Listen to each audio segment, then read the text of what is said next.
Good morning everyone. Quarterly exams आप सभी के कंप्लीट हो चुके हैं। इस लेक्चर में सोशल स्टडीज का जो क्वेश्चन पेपर था एसएसटी का, उसका डिस्कशन करेंगे। So let's begin. जो क्वेश्चन पेपर था आपका, ये टोटल 50 मार्क्स का था और इसमें 5 सेक्शन बने हुए थे। एक सेक्शन ऐसा था जिसमें आपको चूज द करेक्ट ऑप्शन करना था, कि जो भी करेक्ट ऑप्शन उसको चूज करिए सेक्शन ए में। सेक्शन बी के लिए आपको फिलिंग द ब्लैंक्स के लिए क्वेश्चन थे, एक सुटेबल वर्ड आपको डालना था। सेक्शन सी में आपको 2 कॉलम दिए गए थे जो एक दूसरे से मैच करना था। सेक्शन डी में आपको 10 क्वेश्चंस दिए गए थे, 3 मार्क्स के ईच, और इनके लिए आपको आंसर्स लिखने थे। और जो लास्ट सेक्शन ई था, इसमें आपको कुछ स्टेटमेंट दिए गए थे करेक्ट एंड इनकरेक्ट, उसको चूज करके बताना था कौन करेक्ट है कौन इनकरेक्ट है। So we start from the first question. Question number first ये था सेक्शन ए का, dash had knowledge of the Sanskrit text which made them respectable in the society. ऐसे कौन से लोग थे जिनको संस्कृत का बहुत ज़्यादा ज्ञान था और उनकी सोसाइटी में इज्जत होती थी, ऐसे लोगों को ब्राह्मण, ये लोग ब्राह्मण थे। नेक्स्ट क्वेश्चन, सेकंड क्वेश्चन ये था कि Ziauddin Barani was a chronicler of which century. जो जियाउद्दीन बर्नी थे कौन से सेंचुरी से बिलोंग करते थे? सेंचुरी 14 से। 14th question number third, the specialist who work at the temple and lived near it were.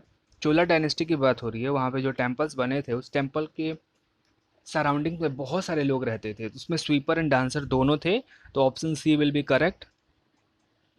Question 4, oceanic crust is mainly called. जो oceanic crust होता है उसको क्या बोलते हैं? सीमा बोलते हैं।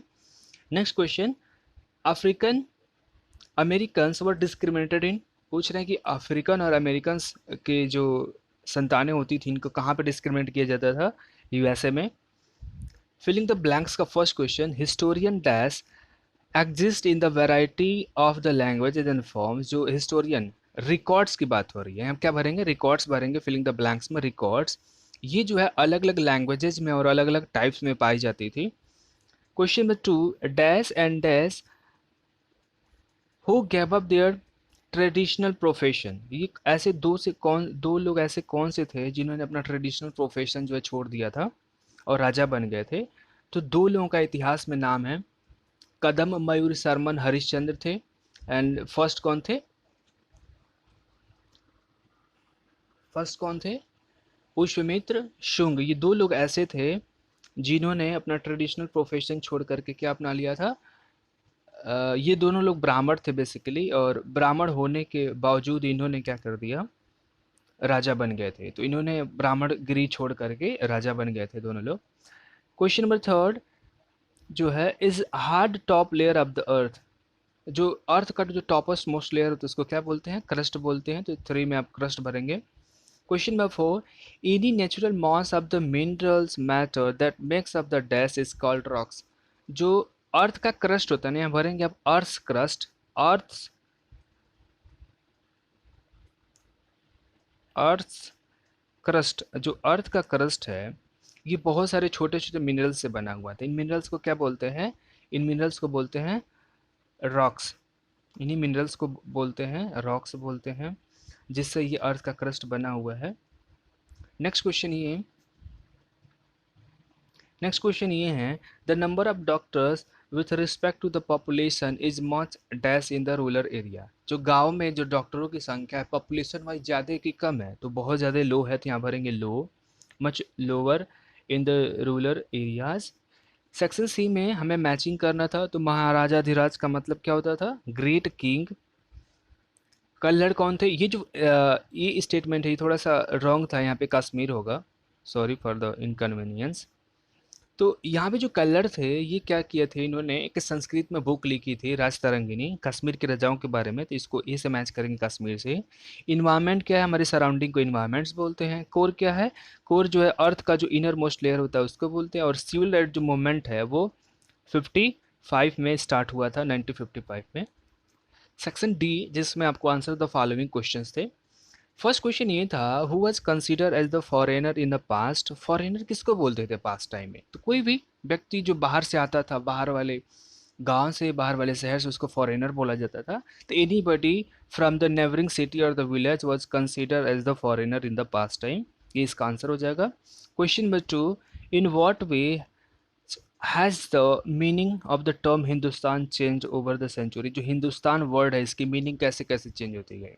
तो हमें ये बताना है कि बेसिकली कि जो हिंदुस्तान वर्ड है कुछ टाइम के लिए जो गंगा और सतलज के बीच का जो दोआब क्षेत्र है उसके लिए कंसिडर किया जाता है। River basin between the Sutlej and Ganga were consider as the Hindustan.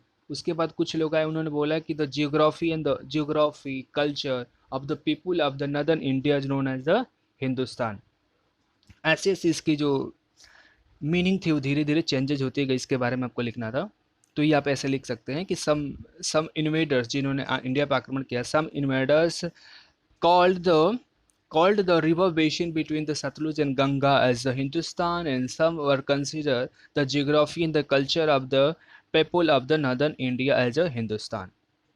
Question number third, what were the condition for the becoming a member of Sabha under the Chola? जो चोला डायनेस्टी की सभा होती थी तो उसमें मेंबर बनने के लिए क्या योग्यता होनी चाहिए? First of all, age should be 35 to 70 years, age जो है 35 से 70 के बीच होना चाहिए था। दूसरा, आप एक लैंडलॉर्ड होने चाहिए। और तीसरा, आपके पास वेदों का बहुत ज़्यादा ज्ञान होना चाहिए। You should be learn lots of the Veda and Puranas.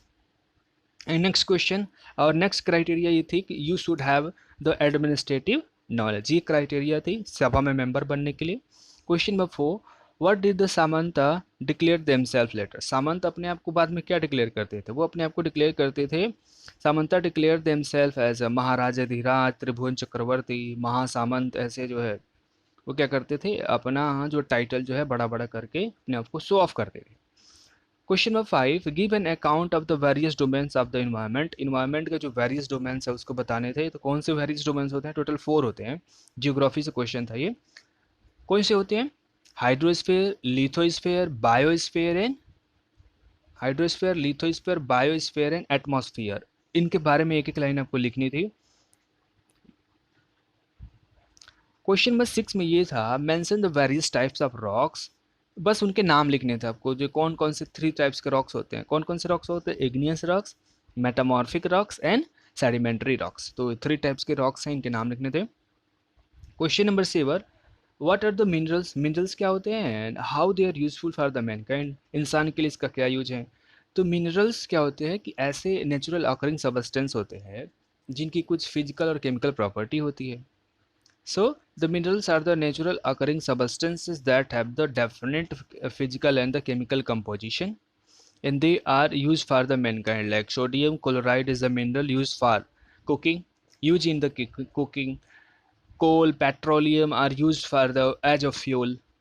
Use as a fuel मतलब कि जो सोडियम क्लोराइड एक मिनरल है, हम खाने में इस्तेमाल करते हैं। कोल हो गया, पेट्रोलियम हो गया, डीजल हो गया, ये भी मिनरल्स है, हम फ्यूल के रूप में इस्तेमाल करते हैं। Next question 8, what are the provisions made in the constitution? Constitution में ऐसा क्या प्रावधान किया गया है recognition of the equality, equality देने के लिए? तो there is a provision for the fundamental right from article 14 to 18। Constitution में फंडामेंटल राइट्स दिए गए हैं आर्टिकल 14 से 18 तक में, जिसको हमको रिकॉग्निशन दिया गया इक्वालिटी का। So in the constitution there is given fundamental rights from article 14 to 18 called right to equality, in which the government cannot deny our rights on the basis of, cannot discriminate us on the basis of religion, race, gender,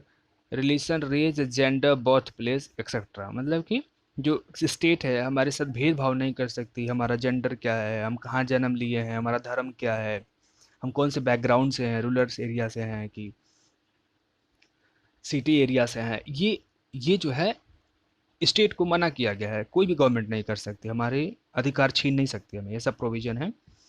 question number 9, when person are discriminated their dignity is violated. जब किसी भी persons को क्या होती है, उनके उनके साथ डिस्क्रिमिनेशन, भेदभाव किया जाता है, तो उनके जो राइट डिग्निटी हो जाता है वायलेट। डिग्निटी का मतलब सम्मान होता है।